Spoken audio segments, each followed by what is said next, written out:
हमारे साथ में इस वक्त मेजर मोहम्मद शाह अली साहब हैं, जो कि डिफेंस और स्ट्रेटेजिक एक्सपर्ट के तौर पर स्क्रीन पर है। स्वागत है सर आपका। हमारे साथ में दूसरे खास मेहमान हैं डॉक्टर दिनेश शर्मा जी, जो कि वरिष्ठ पत्रकार हैं, अक्सर टीवी डिबेट में आप इनको देखते हैं। हमारे साथ में तीसरे मेहमान, सम्मानित मेहमान इस वक्त जो कि देख रहे हैं आप, सुजीत कुमार सिंह साहब हैं, वरिष्ठ पत्रकार के तौर पर। आप दोनों लोग और तीनों लोगों का शुक्रिया के साथ में स्वागत है। शुरुआत मैं आज की इस चर्चा की मेजर मोहम्मद अली शाह साहब आपसे ही करना चाह रहा हूं कि जंग के इस बीच में हम इसकी वजहों और दूसरी चीजों को लेकर के मैं शुरुआत आगे करूंगा, लेकिन इस बीच में यूएई का सपोर्ट के 2 करोड़ डॉलर का समर्थन यूएई का फिलिस्तीन के लिए करना, दो धुरी में इस वक्त दुनिया बटी हुई है, इसको किस तौर पर देखा जाए? जी, आपका बड़ा अच्छा सवाल जवार भाई। देखिए, बात ऐसी कि फिलिस्तीन को कोई भी हमास से ना जोड़े। पहली बात तो हमास एक आतंकवादी संगठन है, वो बैन आउटफिट है, और हमास ने जो हमला किया है इस्राइल पे, की निंदा करते हैं और हर किसी को निंदा करनी चाहिए। कोई शक की बात नहीं है कि जिस तरीके से जो फोटो वीडियो इमेजेस सामने आए हैं, जलाने वाली रूह कांपा देने वाले जो है वो मासूम बच्चों का सर करना, मतलब ये कहीं पे मासूम बच्चों को, सिविलियंस को पे हमला करना, ये कोई भी कहीं पे मानवता के खिलाफ है, ह्यूमन राइट के खिलाफ है, इंसानियत के खिलाफ है, ह्यूमैनिटी के खिलाफ है जी। अब बात रही कि पैलेस्टीन की, पैलेस्टीन और इजराइल का ये 100 साल से ऊपर का युद्ध है। जानते हैं बात कहेंगे कि एंड ऑफ 19th सेंचुरी और 20th सेंचुरी में बहुत जबरदस्त तरीके से भीषण युद्ध हुए। और 1917 को देख लीजिए, आप 1947 to 49 को देख लीजिए, आप 1967 को देख लीजिए, आप देख लीजिए 1977 में बहुत से लोगों ने मुल्कों ने कोशिश भी करी कि इन दोनों मुल्कों को आगे। ठीक है, ठीक है। आपकी आवाज कुछ क्लैरिटी में कुछ प्रॉब्लम हो रही है, थोड़ा सा कोशिश करेंगे कि उसको ठीक भी किया जाए आपकी तरफ से भी उसे। जी, अभी साहब ने जो बात कही है, मैं अपने को उससे इंडोर्स करता हूं जी। मेजर साहब ने बहुत साफ शब्दों में बोला है। इसे कहते हैं अभिव्यक्ति की आजादी भी, और एक सच्ची बात को हिम्मत के साथ कहना। मैं सैल्यूट करता हूं मेजर साहब आपको। जो अल्प ज्ञान है हम उसी के हिसाब से बोल रहे हैं। इतनी वाइड जानकारियां तो मैं तो क्या मेजर साहब को ज्यादा मालूम है, क्योंकि वो आर्मी से आए हैं जी। हम ही अखबारों ने लिखा है, तो क्या इस पूरी लड़ाई को सिर्फ हमास को कि फिलिस्तीन को आजाद कराने के लिए लड़ाकों के तौर पर देखा जाए, या फिर एक आतंकवादी ऑर्गेनाइजेशन है जो कहीं ना कहीं उस पूरी मिडिल ईस्ट के उस इलाके में इजराइल और फिलिस्तीन के बीच में लगातार दूरियां पैदा कर रहा है? इसको देखें कैसे मेजर मोहम्मद शाह साहब? आपका बड़ा अच्छा सवाल है जवाहर भाई। देखिए, बड़ा इंटेलिजेंट सवाल है आपका जी। ये जो हमास के आतंकवादी, जो उग्रवादी और दहशतगर्दी, मैं बोलूंगा टेररिस्ट भी बोल दूंगा, ये लोग आके अल्लाह अकबर के नारे लगा के जो अटैक करने जाते हैं, क्या ये ठेकेदार है इस्लाम? क्या ये ठेकेदार है अल्लाह अकबर नारे के? क्या ये कौन है? ये बदमाश नंबर के ये आतंकवादी, और ये बदनाम कर रहे हैं पूरे मजहब को। अल्लाह अकबर नारा है, मीन्स गॉड इज ग्रेट। खुदा ग्रेट है, भगवान ग्रेट है। ये बदनाम कर रहे को, ये ऐसे छठे नंबर के, क्या बताऊं कि महिलाओं को कपड़े उतार के इसराइल की कैसे परेड कर रही है। तो हमास वाले लोगों के लिए मतलब घृणा है केवल, और ये घृणा केवल घृणा से नहीं मिलती है। और मैं माफ कीजिएगा, मैं घृणा किसी नहीं रखता नहीं। देखिए, मैं भी फौज में रह चुका हूं जवाहर भाई। हम फौज में थे, हम सोल्जर थे, हम सिपाही थे, हम प्रोफेशनल किलर नहीं। और एक सवाल मैं आपको बताता हूँ, एक सवाल मेरे को अक्सर लोग पूछते हैं फौजी होने के नाते, आप हमें ये बताइए साहब, आपने फौज में क्या कभी किसी को गोली मारी है? मेरा जवाब भी रहता है भाई, ये सवाल ऐसा है जिसका जवाब मैं कभी नहीं दूंगा कि हम प्रोफेशनल सोल्जर हैं, हम प्रोफेशनल। भारत ने भी युद्ध लड़े, भारत ने 1962 में चीन के साथ, 65 में पाकिस्तान के साथ, 71 में पाकिस्तान के साथ, 99 में कारगिल में अनकंडीशनल युद्ध लड़ा, कारगिल में पाकिस्तान के साथ। 93,000 वॉर्स में पाकिस्तान ने, कतर में, मेरे फादर ने भी जंग की, लेकिन हमने आज पर जिनेवा कन्वेंशन एक सिपाही, एक फौज मोहम्मद अली शाह, कैसे शुरू करता है, आप इसका आने वाले वक्त में इसको देखते किस तौर पर हैं कि इजराइल तो चंद दिनों में फिलिस्तीन के बचे खुचे हिस्से को तबाह कर देगा, उसके पास वो जितना सक्षम है, जितना मजबूत है, और इसको फिलिस्तीन से ना जोड़ा जाए, ये मेरी इल्तिजा है। जी, सवाल मेरा यह है मोहम्मद अली शाह साहब कि इजराइल जिस अंदाज में दुनिया का सबसे मजबूत उसकी इंटेलिजेंस है, मिलिट्री पर सबसे ज्यादा पैसा वो बजट में खर्च करता है, वहां के नागरिकों को 18 से 24 साल के नागरिकों को मिलिट्री ट्रेनिंग लेना जरूरी होता है और फिर मिलिट्री में सर्विस देना भी जरूरी है, जिस अंदाज में इस वक्त दिख रहा है इजराइल या शुरू से है, उसके सामने तो फिलिस्तीन या हमास जैसी दो संगठन, दो ऑर्गेनाइजेशनों कुछ मायने नहीं रखती हैं। तो क्या ये आखिरी वाकई लड़ाई होगी, जैसा कि नेतन्याहू ने कहा कि पीढ़ियां याद रखेंगी, हमास को अब सबक लेना चाहिए? ओके, बड़ा सा सवाल, देखिए इजराइल जहां पे कंपल्सरी मिलिट्री ट्रेनिंग है, मिलिट्री सर्विस है, ऑर्डर ऑफ ड्यूटी है, 3 साल तो हर एक किसी नागरिक को, लड़का हो लड़की हो, फौज जाना चाहिए। उनकी जो डिफेंस इक्विपमेंट है वो एक्सपोर्ट करते हैं, उनकी कंपनी है होमलैंड सिक्योरिटी में मगाल, अव्वल कंपनी है, इक्विपमेंट टेक्नोलॉजी का कोई मुकाबला ही नहीं कर सकता है। लेकिन ये सब भ्रम था, ये भ्रम टूट गया एक तरीके से।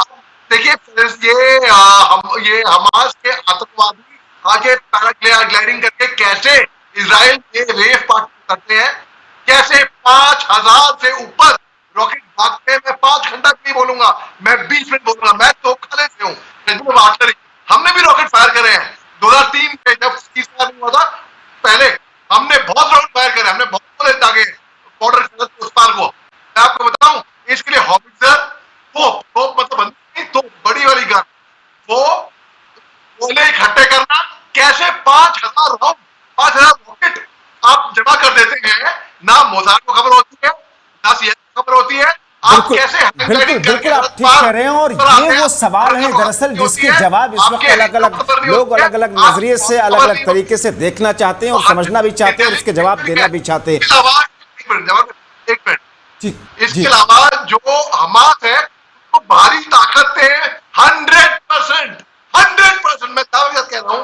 उसको सपोर्ट कर रही होगी। और कौन सी भारी ताकत है वो भी देखो दावा है इस बात का भी। मैं आपको बता दूं, अगर ये मैं नाम मेरे नाम हो, क्योंकि देखिए आप हिसाब लगाए या तो वो कर रही होगी और दोनों शिया है, और एक तरीके से वो तो और कोई ये तो 3 फायदा किसको होएगा, इसमें फायदा इसमें होएगा को रूस को इन द लॉन्ग रन, लंबी रेस में। जी, मोहम्मद अली शाह साहब, चाहे वो जॉर्डन हो या फिर वो चाहे अब इजिप्ट हो, जॉर्डन हो, सीरिया हो या फिर लेबनान हो, चारों तरफ जो इजराइल की ये देश है, मुस्लिम कंट्रीज हैं, 1967 में एक तरीके से देखा जाए तो इन लोगों ने सपोर्ट ही किया था फिलिस्तीन को, एक तरीके से इजराइल के साथ लड़ाई लड़ी ही थी, लेकिन उनको पता है कि इजराइल के साथ तो साहब टिक नहीं सकते हैं। तो इस तरीके के अटैक करके हमास को भी पता था कि हम ये अटैक करने जा रहे हैं और उसके जो बदले में कार्रवाई की जाएगी वो बहुत तबाही वाली होगी, और वो हो रहा है। तो फिर बावजूद इसके आखिर ऐसा कदम हमास ने उठाया क्यों, ऐसा कदम उन देशों ने सपोर्ट क्यों किया, इसके पीछे की वजह क्या है? शुक्रिया ये प्रश्न पूछने के लिए। मैं एक बहुत ही सरल भाषा में समझाऊंगा, नॉन टेक्निकल, बिना इतिहास में ले आए, ताकि हर कोई हमारा दर्शक ये बात अच्छे से समझ ले उसको, और ये मेरी गारंटी है बच्चा भी समझ लेगा इस बात को। आप बाजार से गुजर रहे हैं और आप 2 आदमियों के बीच में झड़प हो रही है। अब जब 2 आदमी की झड़प हो रही है, झगड़ा किसने स्टार्ट किया, क्या इसका बैकग्राउंड था, वो अलग बात है, गलती किसी की भी हो, लेकिन उन दोनों में से एक आदमी आता है, तीसरा आदमी, उनको एक तो गुंडा मवाली डाकू हो और वो एक आदमी को पकड़ सकता है और दूसरे को हटाता है वहां से, तो जाहिर सी बात है, ह्यूमन साइकोलॉजी है, कोई भी कहेगा अच्छा, चाहे वो सही हो के हाथ अलग बात रही, ठीक है, इसका साथ गुंडा मवाली डाकू दे रहा है तो इसके में हम आएंगे ही है। तो बस एक वही प्रोजेक्ट मैं आपको यहाँ पे दे रहा हूं, आप फिलिस्तीन के साथ जो भी अगर खड़ा होना चाहता था, इंसान घबरा रहा है क्योंकि सोच रहा है अगर मैं खड़ा होगा तो इसको हमास से दे जाएगा। देखिए सारी दुआ से बचती है। इजराइल भी यहाँ पे दोनों की इतिहास कर लिया है, वहां से प्रॉब्लम हुई। मेरा ऐसा मानना है कि किसी भी धार्मिक चाहे मंदिर हो, पाकिस्तान में मंदिर टूटने का है तो आप मंदिर हो, मस्जिद हो, चर्च हो, गुरुद्वारा हो, सिनागोग हो, कहीं पे भी एक धार्मिक स्थान को उस पे उसकी आदर करनी चाहिए। उसके अंदर मोहम्मद अली शाह साहब, क्या सेपरेशन थ्योरी जो रही है दोनों देशों के बीच में, मैं जरा उसकी जड़ में जी आपने जो पूछा कि हमास को मालूम था, उसके बाद इजराइल मुंह तोड़ जवाब देगा, जवाबी कार्रवाई करेगा। तो सुसाइड बॉम्बर होता है, जो फिदाइन होता है, तो फिदा होने आया है ना, बिल्कुल आपको चिटड़े उसको मालूम है कि इसके बाद मरूंगा। तो हमास का भी ये सुसाइड हमला था, वो माहिर है में। तो मैं सुसाइड अटैक देखता हूं मैं हमास भी और फलस्तीन को भी ले डुबाए जी। मैं इसके दूसरे पहलू की तरफ जा रहा था, लेकिन उससे पहले मैं जानना चाहता हूं कि हमास के पास में इतने हथियार, हमास के पास में इतने रॉकेट, हमास के पास में इतने सारे ऐसे असलहे उपकरण कहां से आ गए और कब तक वो टिकेगा इजराइल के सामने? जी आपका, मैं यही आपको कहा कि हमास को 100% बाहरी ताकतें साथ दे रही हैं। कहां से इतने पैसे हैं, कहां से इतना मैन पावर आया? अरे पैराग्लाइडिंग कोई मजाक है? ट्रेनिंग लगती है महीनों की, ट्रेनिंग के बाद इंसान क्वालिफाई होता है। हम फौज में पैरासेलिंग की, पैराग्लाइडिंग की भी या पैरा जंपिंग की भी महीनों की कठोर ट्रेनिंग होती है, तब जाके आप एज अ पैराट्रूपर क्वालिफाई होते हैं। ये पैराग्लाइडिंग करते हैं कैसे आराम तो उतरे, तो जाहिर सी बात है ऐसे सब कुछ योगदान तो बाहर से आया है 100% को। नहीं तो मेरा पॉइंट ये है कि अभी वो क्या टिक सकता है कुछ और दिन इजराइल के सामने? ना ना ना ना, इनको इजराइल धज्जियां उड़ा देगा। इनकी इजराइल अपने पे आगे धज्जियां उड़ा देगा। इजराइल ने ताबड़तोड़ हमले शुरू कर दिए ऑलरेडी, तो ये बिल्कुल नहीं टिक पाएगा चाहे बाहरी ताकतें कितना भी इनको करें। तो ये बेसिकली सुसाइड बॉम्बर का लॉजिक है ना, मैं आपको सुसाइड बॉम्बर जो आया है वो टिकेगा नहीं। सुसाइड बॉम्बर अपने आप उड़ाएगा, उसके बाद इसके चिट्टे हो जाएंगे। वही कहानी मैं आपको दे रहा हूँ हमास की। और इजराइल ने बोला भी है कि हम हमास को रबिन में कन्वर्ट कर देंगे, मतलब खून खाक में मिला देंगे। वो ना खाक से लिथड़े हुए, खून से नहलाए हुए, जिस निकलते हुए हमास के तरुणों से, पी बहती हुई चलते हुए नसूरों से, बस वही कहानी होगी हमास की। जी मेजर मोहम्मद अली शाह साहब, हमास ने अचानक ऐसे मौके को चुना जब इजराइल के अंदर इस वक्त अलग उनका फेस्टिवल चल रहा था, लोग अपनी अपनी उन चीज़ों में डूबे हुए थे। इस वक्त को चुन करके हमास ने जिसकी तैयारी, एक रिपोर्ट को मैं देख रहा था कि 2021 से इस हमले की तैयारी हमास कर रहा था। ये देखा जाए तो सीधे तौर पर जिस अंदाज में अटैक किया हमास ने, ये तो पहली बार ऐसा हुआ मुझे लगता है। बिल्कुल, और इस ऑपरेशन का नाम दिया है इन्होंने ऑपरेशन अल-अक्सा फ्लड। तो अल-अक्सा फ्लड या स्टॉर्म बोले या जिस तरीके से पूरे नाम इस्तेमाल किया उसका, मगर तैयारी इसकी जवाहर भाई काफी, आपने बिल्कुल सही कहा, 2021 से ज्यादा होगा वहां पे। और इसका इन्होंने पहली बात तो अगर आप टाइमिंग देखें, दूसरी बात अगर आप टाइमिंग देखें, टाइम उस टाइम पे जो मैक्सिमम कैजुअलिटी इन्फ्लिक्ट हो पाती इनके पास, तो मैक्सिमम जितना इनको कैजुअलिटी हो पाती उस हिसाब से इन्होंने अपनी कार्रवाई की। इन्होंने इंतजार करा जब वहां फेस्टिवल का टाइम होगा। आप खुद देखा इजराइल में रेड पार्टी चल रही है, करके आ रहे हैं।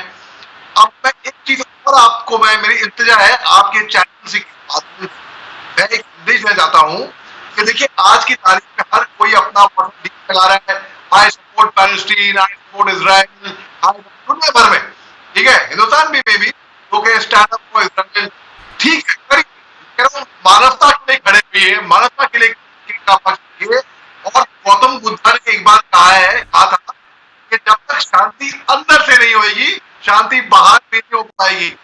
माफ कीजिएगा साहब, ये रिलेटेड टॉपिक नहीं है, लेकिन मैं यहाँ पे जरूर समझूंगा कि मेरे भाई बहन मणिपुर में मारे जा रहे हैं, उनके बारे में तो लोगों ने इतना वो नहीं दिखाया कि भाई आप डीपी मैच जो लोग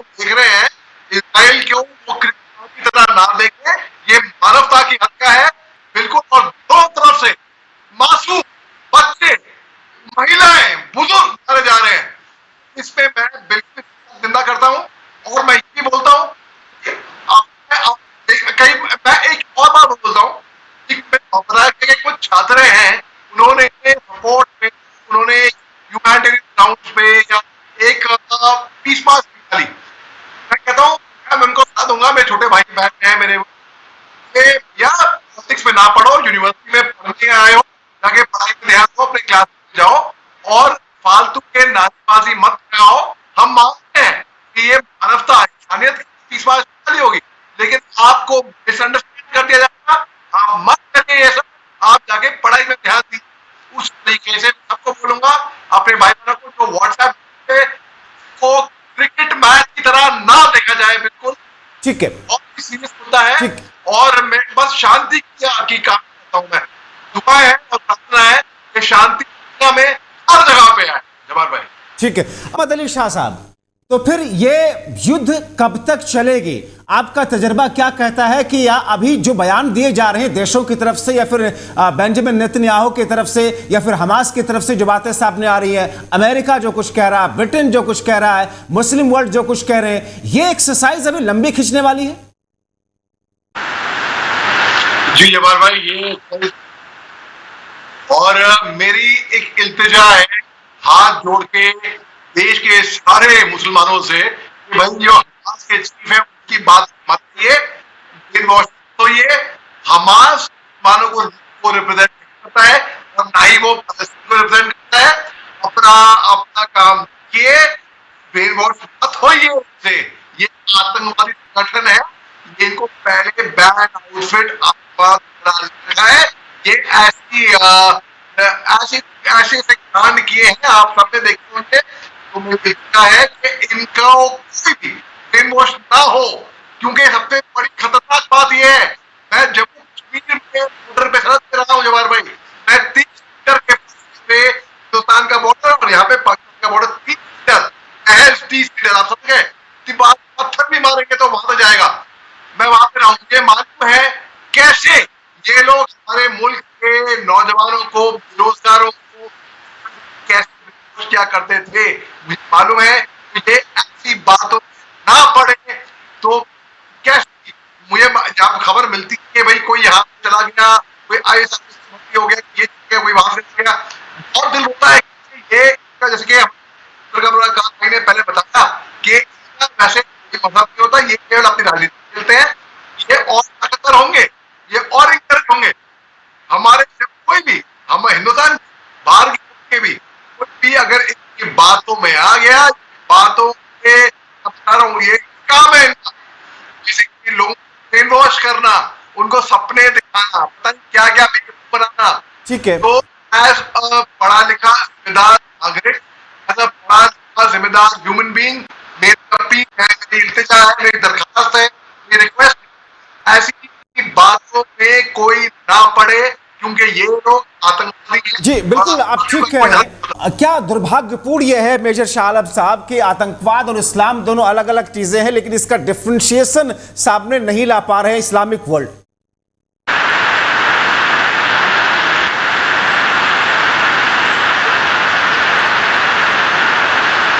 आपकी आवाज नहीं आ रही, मुझे लगता है कि अनम्यूट कीजिएगा अपनी साइड से आप।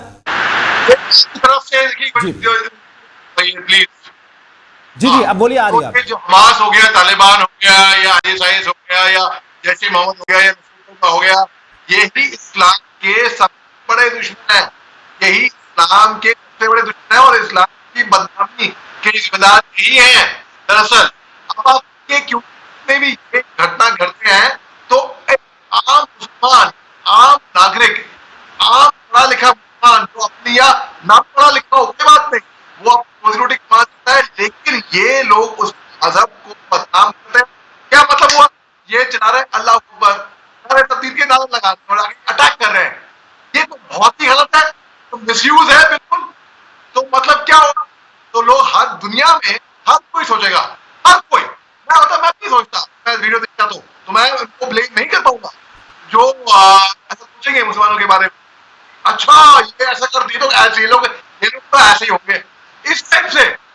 क्योंकि ऐसी संगठन जो है आतंकवादी संगठन है, वो लोग, ये लोग कोई रिप्रेजेंटेटिव नहीं है, कोई ठेकेदार नहीं है, ना ही पैलेस्टीन के ना ही इस्लाम के। तो इनको सबसे पहले तो इनकी सख्त निंदा होनी चाहिए, और जो मुसलमान है वो खुद सामने निकल कर आए, वही खुद की निंदा करें बेसिकली। जी चलिए, इसी नोट के साथ में चूंकि चर्चा का वक्त खत्म हो रहा है, आप सभी मेहमानों का बहुत शुक्रिया। दिनेश शर्मा जी आपका, मोहम्मद शाह अली साहब आपका, और सुजीत कुमार सिंह साहब, आप सभी लोगों ने वक्त निकाला और इस महत्वपूर्ण और संवेदनशील मुद्दे पर अपनी अपनी महत्वपूर्ण राय रखी।